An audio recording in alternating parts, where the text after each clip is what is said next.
పిల్లలా ఉంది వదిన గారు. టైం అవుతుంది. డేవిడ్ గారు, మీ సంబంధం మాకు అన్ని విధాలా నచ్చింది. కుర్రాడు కూడా ఒప్పుకున్నాడు. అన్ని సమకూర్చుకుని డేట్ నిర్ణయించుకోవడమే. వెళ్ళగానే ఉత్తరం రాస్తాను. సెలవు. వస్తానండి. దేవుని దృష్టిలో ప్రేమించడమే తప్పైతే ఆ తప్పు తప్ప నేను ఏ తప్పు చేయలేదు ఫాదర్.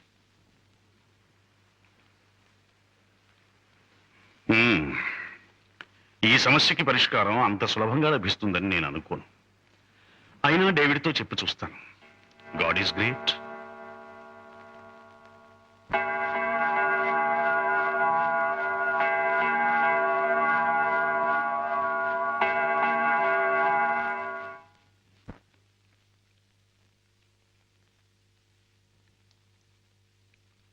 అమ్మా శారదమ్మ గారు,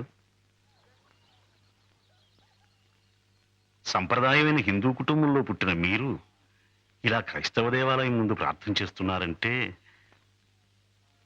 మనసులో బాధ భయం ఉన్నప్పుడు ఏ దేవుడు ఎక్కడున్న దేవుడు అన్న తేడాయో తెలియదు. అందరు దేవుళ్ళు ఒకేలా కనిపిస్తారు. ఆపదలో ఆదుకుంటారనిపిస్తారు. మీ భయం దేని గురించో తెలుసుకోవచ్చా? మీ అబ్బాయిని గురించేగా. దిగులు పడకండి అమ్మా. ఆ యేసు ప్రభు దయ వల్ల అంత సవ్యంగా శాంతంగా జరిగిపోతుంది. ఆ చల్లని మాట చాలండి. ఆ పని యేసు ప్రభు దయ వల్ల జరిగినా సరే, ఏడుకొండలవాడి దయ వల్ల జరిగినా సరే.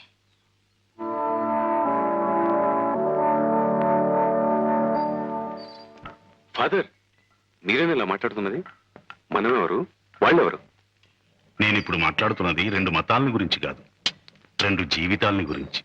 రేపే అతను మతం మార్చుకుంటే నీకే అభ్యంతరం ఉండదేమో.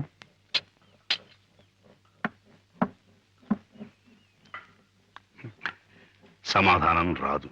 ఎందుకంటే ఈ పెళ్లికి అడ్డొచ్చింది కేవలం నీ మతం కాదు, నీ ఆస్తి అంతస్తు. మీరు చెప్పేది సమంజసంగా లేదు ఫాదర్. ఈ పెళ్లి కేవలం నా పరువు ప్రతిష్టల గురించి కాదు, నా చెల్లెలి భవిష్యత్తు గురించి. అది చెప్పాల్సింది నువ్వు కాదు డేవిడ్. చర్చిలో అందరి ముందు ఆ అమ్మాయి చెప్పాలి, అంతే కదా? రఘు, మనం ఎక్కడికైనా పారిపోదావా?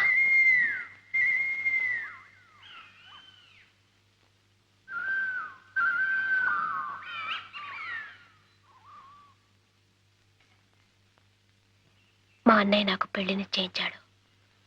మానవత్వం లేని మనుషులకు మన మనసులు ఎలా అర్థమవుతాయి? నా మాట విను, మనం ఎక్కడికైనా పారిపోదాం. అది పిరికి వాళ్ళ లక్షణం. అంతకంటే ఆత్మహత్య మంచిది. కరుణ, ఒక్క మాట విను. నా కొన ఊపిరున్నంత వరకు ఎవ్వరూ ఏమీ చేయలేరు.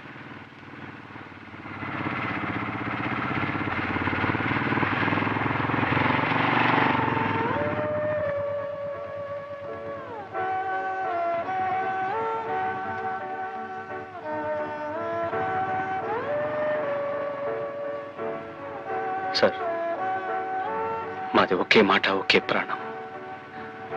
నా ప్రాణంలో ప్రాణమైన కరుణని దయచేసి వేరు చేయకండి సార్.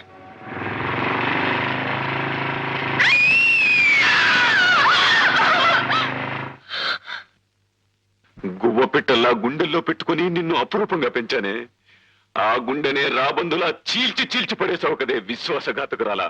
4 రోజుల్లో పెళ్లి పెట్టుకుని నా ఇంటి ముందే, నా కళ్ళ ముందే వాటితో కులుకుతావా? నిన్ను ముక్కలు ముక్కలుగా నరికి పోగులు పెట్టిన పాపం లేదే.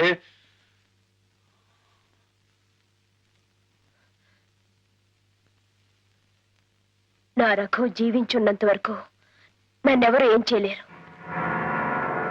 ఏమన్నావు?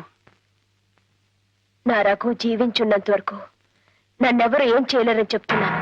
నా రఘు జీవించున్నంత వరకు, నా రఘు జీవించున్నంత వరకు, నా రఘు జీవించున్నంత వరకు.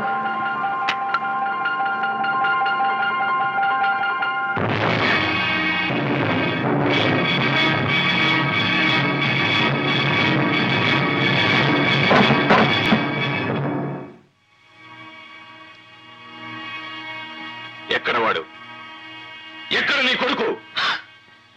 నువ్వు నా ఇంటికి సంగీత పాఠాలు నేర్పడానికి వచ్చావా? ప్రేమ పాఠాలు నేర్పించి నా చెల్లెల్ని ఒళ్ళో వేసుకోవడానికి వచ్చావా? 4 డబ్బులున్న చోటు కదా నువ్వు హార్మోనియం పెట్టితో తయారై నీ కొడుకుతో ఇష్టం వచ్చేటల్లా ఆడిస్తావా? నా పరువు ప్రతిష్టలతో చెలగటమాడతావా? బాబు గారు, మీరు మాట్లాడేదేమిటో అర్థం కాదు. నీకెందుకు అర్థమవుతుంది? నీ కొడుకును ఊర కుక్కలా పెంచి నా మీదగా ఉసుగులుపుతావా? నా సంగతి నీకు తెలీదు. దిక్కు ముక్కు లేని అనాథలు మీరు. నడివీధిలో కుక్కను కొట్టినట్టు కొట్టిన కిక్కురుమల్లేని చేతకాని వెధవలికి ఇంత పొగరా? ఈ రోజు వాడిని ప్రాణాలతో విడిచిపెట్టిన ఎక్కడ కనిపించినా నిలువుగా కాల్చి పారేస్తాను.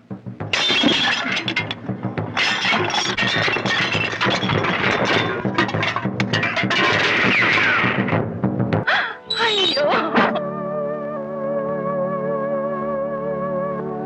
సారి చీరలతో సాగనంపాల్సిన నా ఇంటి ఆడపడుచును